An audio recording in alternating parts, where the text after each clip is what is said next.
تو وہ گولہ باری کے میدان میں مسلح افواج کے سربراہ کی طرف سے بڑی وضاحت کے ساتھ جب یہ بیان دے دیا گیا ہے کہ آپ اس کی احتیاط کریں، آپ دیکھ لیں کہ پاکستان کی افواج جو ہیں اپنی تیاری میں موجود ہیں اور کوئی کمی بیشی نہیں کی جائے گی، میرا خیال ہے ایک بڑا اچھا واضح پیغام دیا ہے بغیر لگی لپٹی کے.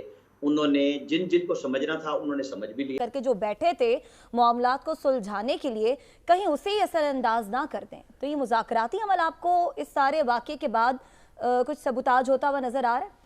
دیکھیں سیاست جو ہے اب یہ اندھی نفرت یا محبت سے نکل کر بلکہ دشمنی میں جو ہے وہ جاتا دکھائی دے رہا ہے، بلکہ دشمنی اختیار کر چکا ہے، اور دشمنی کی بھی وہ پہلی یا دوسری سٹیج نہیں ہے بلکہ آخری سٹیج پر پہنچ چکے ہیں.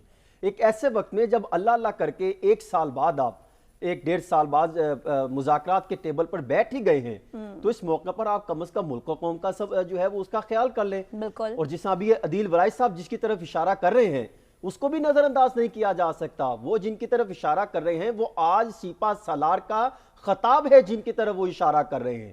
اگر آج آپ سپہ سالار آرمی چیف صاحب کا خطاب سنیں تو اندازہ ہوتا ہے کہ یہ محب وطن، یہ ثابت قدمی چاہیے سیاستدانوں کو، ان کو فالو کریں.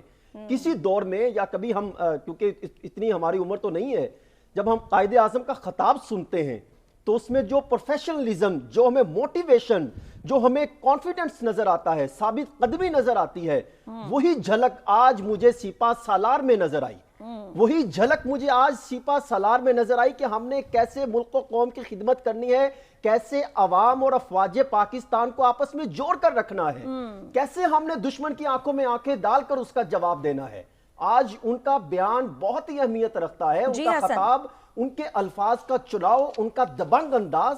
اگر آپ ان میں دیکھیں انہوں نے 4 چیزوں کی نشاندہی کر دی جس میں یہ سیاستدان لڑتے ہیں وہ بھی انہی کی چیز کو فالو کریں. پوری ان کے خطاب میں مجھے لگا کہ وہ ایک پولیٹکس جو ہے جس کی بات کرتے ہیں پولیٹیکل کہ کوئی سیاست سے لینا دینا نہیں، صرف ملک و قوم کی خدمت کرنی ہے. ان کے بیان سے ایک تو کشمیر کے معاملے پہ جو بحث چل رہی تھی وہ تاثر ظاہر کر دیا. انہوں نے کہا ہم اس اسٹانس پہ کھڑے ہیں. انہوں نے کہا کہ جو اندرونی اور بیرونی دشمن ہیں ان کو انہوں نے واضح پیغام دیا کہ خبردار اگر آپ نے ہماری ملک و قوم کی طرف دیکھا تو ہم آپ کو سخت جواب دیں گے. تیسرا پوائنٹ کیا تھا کہ انہوں نے بتایا کہ جذبہ شہادت ابھی بھی بلند ہے اور ہمارے وہ جذبے قائم. خطرات ہیں. بسم اللہ الرحمن الرحیم. سبینہ دیکھیں پہلی بات یہ ہے کہ آج جو آرمی چیف جنرل عاصم صاحب کی یہ تھی، عاصم منیر صاحب کی تقریر، خطاب، اس میں اگر آپ ان کا لہجہ، ان کی باڈی لینگویج دیکھیں تو وہ پراپر ایک سپہ سالار کی تقریر تھی. بہت اچھی تقریر انہوں نے کی، بہت اچھی باتیں کی، اور ایک دفعہ پھر انہوں نے جو پاک فوج کی پالیسیز ہیں، جو چیزیں ہیں، ان کو بڑی کلیئرلی اور بڑے میں سمجھتا ہوں کہ بہادری، دلیری اور کامیابی کے ساتھ کھل کے بیان کیا. معاملہ یہ ہے کہ جو چیزیں انہوں نے کی، بالکل پاکستان کو بیرونی طور پہ تو ہر وقت خطرہ ہوتا ہے. خاص طور پہ اگر آپ دیکھیں کہ انڈیا کی طرف سے جو ہماری سرحد ہے اور پھر یہ افغانستان کے ساتھ جو معاملات چل رہے ہیں، تو ایک طرح سے آپ دیکھیں تو ایک لمبی سرحد ہے جس پہ کبھی بھی کچھ بھی ہو جاتا ہے. پھر ایران کے ساتھ بھی پیچھے سے کچھ دہشت گردوں کے وہاں سے بھی حملے ہوئے ہیں. تو یہ کوئی ایک تو وہ دشمن ہے، دوسرے وہ دشمن ہیں جو میں یہ سمجھتا ہوں کہ خاص طور پہ ان کا اشارہ ان دشمنوں کی طرف بھی ہے کہ جو ٹویٹر کے ذریعے سے، جو ڈیجیٹل میڈیا کے ذریعے سے، جو سوشل میڈیا کے ذریعے سے جنریشن وارفیئر جو ہے اس کے مطابق جو عوام اور فوج میں ایک رکھنا ڈالنے کی کوشش کر رہے ہیں، کچھ اس طرح کی باتیں کرتے ہیں کہ جس سے وہ عوام کو فوج سے متنفر کر پائیں یا فوج کے خلاف اکسا سکیں. تو یہ ساری چیزیں ہیں جو آج میں سب کو انہوں نے ایڈریس کیا، سب کو ایڈریس کیا اور سب کو یہ کہا کہ بچو بندے دے پتر بن جاؤ نہیں تو اسی پھر چھڈاں گے نہیں. Indian illegally occupied Jammu and Kashmir, who are subjected to brutal state oppression under one of the heaviest military deployments in the world.